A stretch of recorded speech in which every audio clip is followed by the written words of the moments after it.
ताजमहल कोणी कोणी पाहिलाय आणि ताजमहल पाहण्याची इच्छा तर सर्वांचीच असते आणि आम्ही आज तेच पाहायला कुठे जाणार होतो. जाईल तिथं आमच्यासोबत किस्सा घडतोच का? आज ताजमहलवरती सुद्धा आमच्यासोबत खूप मोठा किस्सा घडला. तिथे आम्हाला आग्र्यामधील पोलिसांनी पकडलं आणि आमचे सगळ्यांचे मोबाईल जवळजवळ 3 तासासाठी जप्त केले. तर नमस्कार सगळ्यांना, स्वागत आहे तुमचं आमच्या गावाकडच्या ताजमहल जर तुम्ही बाहेरून पाहणार असाल तर फक्त 50 रुपये तिकीट आहे आणि जर तुम्ही ताजमहल आतून पाहणार असाल तर तुम्हाला 200 रुपये चार्ज करावे लागतात. मोबाईलमध्ये बघून बघून तर असं वाटत होतं की मेन गेटच्या आत गेलं ना की समोर ताजमहल दिसतंच, पण असं काही नाही.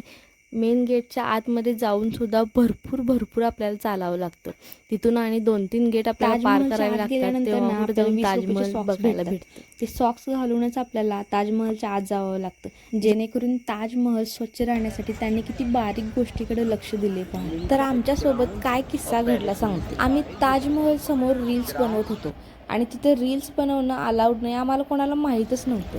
आणि जो आम्ही गाईड घेतलेला त्यांनीसुद्धा आम्हाला ही गोष्ट सांगितली नाही. आणि आम्ही रील्स बनवत असताना तिथले एका गार्डने आम्हाला पकडलं आणि आम्हाला सगळ्यांना तिथून खाली घेऊन गेला आणि तिथल्या मेन ज्या पोलीस इन्चार्ज होत्या ना त्यांना फोन करून बोलावून घेतलं. मग काय, आमच्या सगळ्यांचे मोबाईल 3 तासासाठी जप्त करून घेतले आणि आम्हाला सगळ्यांना 30,000 दंड भरायला सांगितलं. आता तर असं घडलेलं की आम्हाला कुणालाच काय कळायला मार्गच नव्हता.